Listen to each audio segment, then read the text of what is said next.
Salut à tous les amis, c'est toujours avec beaucoup de plaisir. Merci infiniment d'être là. Vous savez, on le fait toujours pour vous faire plaisir. On veut tous savoir ce qui se passe en Iran actuellement. Ça pète de partout, c'est chaud, c'est incroyable. Beaucoup de personnes s'attendaient à ce que ça s'écroule très rapidement, mais ce n'est pas le cas. Et nous sommes là pour vous apporter les mises à jour en direct. Okay? Pour pas qu'on vous trompe, pour pas qu'on vous raconte du bobard, pour que vous sachiez la vérité en réalité.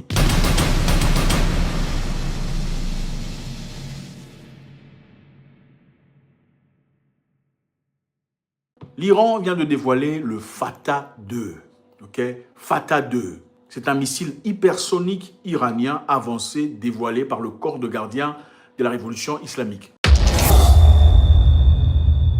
C'est un missile très intéressant. Ça, c'est le successeur du Fatah 1. Le missile est très important pour l'Iran, en effet. L'Iran affirme que ce missile a ses capacités très intéressantes. Quelles capacités? L'Iran affirme que le missile équipé d'un véhicule planant hypersonique capable d'atteindre de vitesse allant jusqu'à Mach 15. Et Mach 15, ce n'est pas n'importe quoi. Mach 15, c'est environ 18 500 km/h. La vitesse, 18 500 km/h. Et ce missile est doté d'une grande manœuvrabilité en tentage et en lancer. C'est-à-dire quoi? Quand vous tirez ce missile, ça ne va pas du point A au point 2. Ça va du point A. Avant d'arriver, il y a une manœuvrabilité. Ça peut changer de direction et enfin frapper sa destination. Le Fatah 2 vient d'être dévoilé. On vous le montrera dans les vidéos, en tout cas très rapidement. S'il y a un bureau, il faut le mettre. Le Fatah 2, persan conquérant 2. C'est en démonstration contre les États-Unis, évidemment. Il s'agirait d'une première utilisation opérationnelle rapportée du Fatah 2 en situation de combat. Pour la toute première fois en situation de combat, le Fatah 2 a été dévoilé. Et après les affirmations antérieures, l'emploi du Fatah 1 a été improvisé. Évidemment, c'est pour repousser les États-Unis et Israël. L'Iran avait démontré de quoi l'Iran est capable. Mais là, il sort les armes dures. Parce qu'il faut qu'on se le dise au départ, beaucoup de personnes pensaient que ce serait très rapide. Les États-Unis frapperaient et ce serait fini. Nous savons maintenant que ce n'est pas aussi facile que ça. Les États-Unis essaient de négocier, mais en essayant de négocier, ils prétendent que c'est l'Iran qui veut négocier.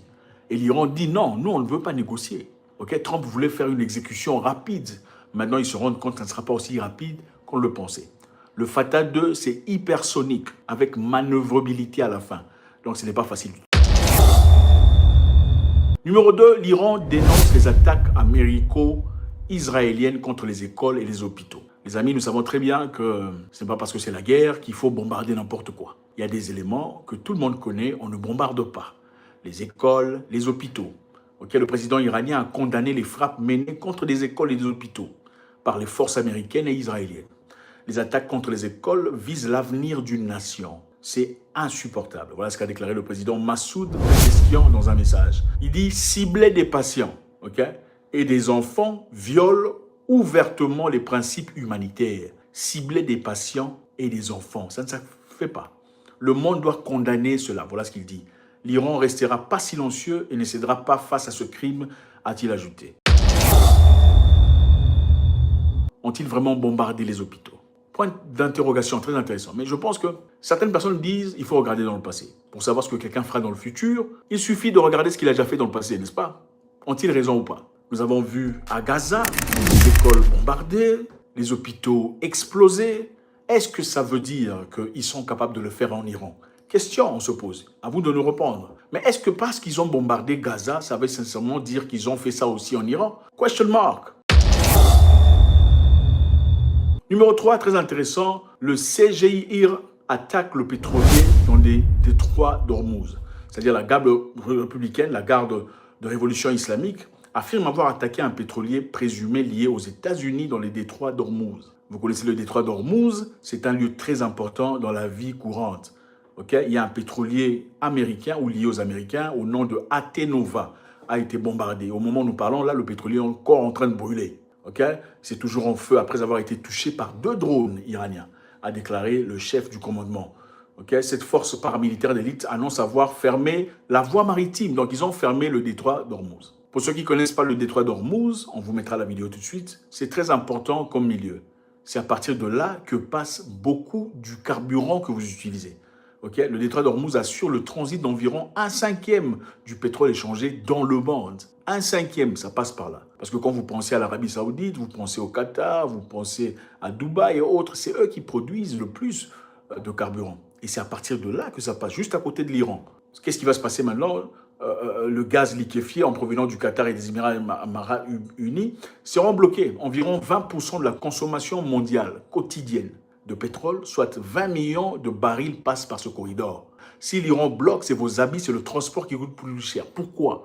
Parce que votre viande, vos pains, vos maniocs ont besoin de carburant pour se déplacer du village au marché. Donc, si l'Iran bloque cet endroit, ça sera terrible pour beaucoup de personnes. Le chef de l'OTAN exclut toute participation de l'OTAN à la guerre contre l'Iran. C'est très intéressant. Le secrétaire général de l'OTAN, Mark Rutte, a salué l'action militaire américaine. Il a dit « Félicitations américaines et israéliennes contre l'Iran », tout en excluant que l'Alliance Atlantique rejoigne le conflit au Moyen-Orient. Intéressant. C'est sûr que Trump s'attendait à ce qu'on lui donne le soutien. Enfin, si ça ne marche pas bien, il a toujours eu le soutien nécessaire. Enfin, c'est comme ça que ça fonctionne chez eux. En tout cas, les Européens disent « niet, on ne va pas participer ». Pourquoi? Parce qu'il est évident, la relation entre Donald Trump et les dirigeants de l'OTAN ne fonctionne pas tout à fait. Il y a un message clair qu'ils envoient là. Situant la situation de l'Ukraine, ils ne sont pas d'accord sur beaucoup de points. Donald Trump et le chef de l'OTAN, en tout cas les chefs au pluriel, ne sont pas d'accord par rapport à l'Ukraine. Comme Trump a résisté au fait que l'Europe veuille soutenir l'Ukraine dans sa guerre, ils n'ont pas aimé ça. Et maintenant que Trump fait une guerre contre l'Iran et que ça ne marche pas comme il le désire, eux aussi font semblant, ils disent « Félicitations, M. Trump ». Ils s'expriment en disant que c'est vraiment important que les États-Unis agissent avec Israël pour réduire la capacité de l'Iran à développer des capacités nucléaires et balistiques. Il dit c'est intéressant qu'ils font ça. C'est très bien qu'ils veulent réduire les capacités de l'Iran de produire une bombe nucléaire ou des missiles balistiques. Cependant, l'OTAN, en tant qu'alliance, ne sera pas impliquée. Il n'y a absolument aucun plan pour que l'OTAN soit entraînée dans ce conflit ou que l'on fasse partie. Je répète, il n'y a absolument aucun plan que l'OTAN soit entraîné dans ce conflit ou en fasse partie. Voilà ce qu'il a rajouté. Affirmant que certains alliés pourraient soutenir individuellement les efforts américains. Certains alliés, évidemment, il parle ici de la Grande-Bretagne. La Grande-Bretagne, ils ont présenté à travers leur Premier ministre les effets selon lesquels ils vont aider les pays à se défendre. Le Premier ministre britannique a dit que comme nos alliés nous demandent de les défendre, comme si c'est l'Iran qui a commencé, nous allons envoyer des jets de combat pour aller tirer, donc détruire les missiles balistiques qui viennent de l'Iran. Donc la Grande-Bretagne va soutenir les États-Unis. Mais l'OTAN dit non, on ne viendra pas. Il y a une leçon très intéressante à tirer de là. Pourquoi? La leçon est simple, c'est-à-dire quand ton ami est en guerre, peu importe qui ait raison dans cette guerre, tu t'associes d'abord à ton ami et tu poses des questions après. Quand ton ami ou ton frère est en guerre contre qui que ce soit dans la vie, tu t'associes d'abord à ton ami contre l'ennemi ou la personne qui n'est pas ton ennemi. Ensuite, tu poses les questions. Tu ne viens pas poser les questions avant qu'est-ce qui s'est passé. Non, tu dis mais non, il faut arrêter, il faut le laisser. Pourquoi vous le prenez comme ça? Une leçon capitale pour les Africains. Les États-Unis vont en guerre contre l'Iran et ça ne fonctionne pas comme ils attendaient. La Grande-Bretagne dit secondo, nous allons ouvrir nos ports ou nos bases aériennes aux Américains pour qu'ils frappent. Pourquoi? Parce que les bases aériennes, les Américains au Moyen-Orient, n'ont pas été autorisés d'être usités pour bombarder l'Iran. La leçon est simple. Quand l'Amérique va en guerre, la Grande-Bretagne va aussi en guerre, même s'ils ne sont pas d'accord. Mais pendant ce temps, il y a des Africains, le Mali, le Burkina Faso, le Niger, qui se lèvent contre l'oppresseur. Il y a d'autres pays africains qui vont même en Europe pour aller demander de l'aide. Aidez-nous à aller bombarder le Niger, n'est-ce pas? Vous vous souvenez? Quand le président Tiani a pris le pouvoir au Niger, qu'est-ce qui s'est passé? Ce sont des Africains qui sont partis en Europe pour demander de l'aide, leur bénédiction. Disons, nous voulons aller bombarder. Nous voulons là, bénissez-nous pour que nous partions. Une leçon ici est très claire. Trump n'est pas tout à fait d'accord avec Steinmeier de la Grande-Bretagne. Trump n'est pas d'accord avec l'OTAN. Mais l'OTAN dit, nous, on ne viendra pas, puisque toi, tu fais comme toi. Steinmeier, qui est la Grande-Bretagne, dit, nous, on va venir vous aider. C'est-à-dire, on ne va pas entrer en guerre. Ils disent, on ne va pas entrer officiellement en guerre, mais nous allons vous aider à tirer sur les missiles de l'Iran. Numéro 2, la Grande-Bretagne vient aussi de confirmer qu'ils veulent envoyer des envoyés spéciaux ou des gens d'intervention rapide au Moyen-Orient, spécialement à Dubaï, pour aller récupérer les citoyens britanniques. Des envoyés spéciaux ou des gens d'intervention rapide. La question qu'on pose ici, ces gens-là, ils seront civils ou militaires? C'est des civils qu'on envoie comme envoyés spéciaux ou intervention rapide pour récupérer d'autres civils ou des militaires? Bon, vous pensez que les militaires vont chez UAE pour faire quoi? C'est pour regarder ou pour s'associer à l'histoire? C'est intéressant, ils sont très intéressantes. Nous allons en Turquie. En Turquie, Erdogan, le président, appelle à la fin au bain de sang. Le président turc a promis d'aider à parvenir à un cessez-le-feu entre les États-Unis et Israël. Voilà ce qu'il dit. Il dit « Nous sommes du côté de la paix ». Il n'a pas choisi de camp. Nous sommes du côté de la paix, nous voulons mettre fin au bain de sang, faire cesser les larmes et permettre à nos régions d'atteindre enfin la paix durable qu'elles réclament depuis des années. Voilà ce que Erdogan a dit. Erdogan entretient de très bonnes relations avec le président Trump, malgré le fait que Erdogan critique avec ferveur Israël très régulièrement. Il dit « Nous intensifierons nos contacts à tous les niveaux jusqu'à ce qu'un cessez-le-feu soit conclu et que la tranquillité soit rétablie dans notre région », a-t-il ajouté. Erdogan dit « Bon, moi je vais essayer de trouver la paix. Puisque vous en êtes incapable, l'Iran refuse catégoriquement de négocier. Après avoir bombardé l'Iran, Donald Trump a rapidement dit « L'Iran veut négocier. Je vous bombarde, ensuite je dis, en fait, ils veulent négocier et nous sommes prêts. C'est une stratégie. » Eh bien, l'Iran a dit non, on ne négocie pas. C'est vous qui avez attaqué. Continuons. Maintenant, la question se pose. Quand une personne est faible, dit-elle continuons la guerre? Non. Quand une personne est faible, elle est faible. Quand vous frappez un coup, il s'en dit, ok, cette histoire-là, je pense, moi je ne me sens pas bien, arrêtons. N'est-ce pas? Ben, ce n'est pas le cas. Dans ce cas ici, l'Iran dit continuons cette affaire. Nous, on ne négocie pas. M. Donald Trump, qui voulait gagner très rapidement cette guerre, se voit dans une situation où des pertes américaines sont comptées. Donc, des humains, des Américains, de jeunes, malheureusement perdent leur vie. Il doit s'excuser et s'expliquer. Et ce n'est pas tout à fait positif pour son mandat ou des élections qui arrivent. Alors, Erdogan dit on veut apporter la paix. Peut-il apporter la paix? C'est une possibilité. Ok, Amnesty demande une urgente enquête sur les morts des manifestations au Pakistan. Ok, voilà.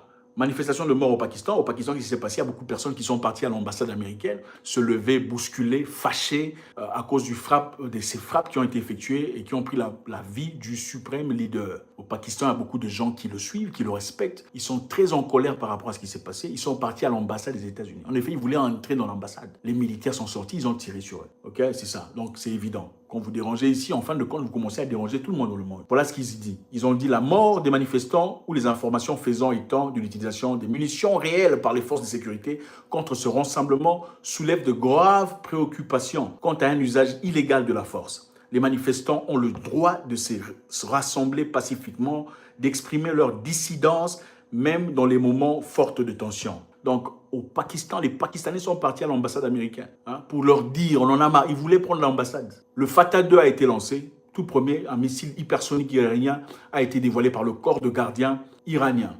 L'Iran affirme qu'elle est équipée d'un véhicule très rapide. Ça peut atteindre de vitesse allant jusqu'à Mach 15. Mach 15, c'est 18 500 km/h. Fatah 2, ça c'est le nouveau modèle du Fatah 1. Et ça peut parcourir jusqu'à 1500 km, capable de déjouer des systèmes avancés de défense antimissiles, tels que le Arrow ou le David Sling, ou les systèmes américains Patriot et THAAD. Donc le Fatah 2 vient d'être dévoilé, les Iraniens ont tiré, ils sont en train de tirer pour l'instant.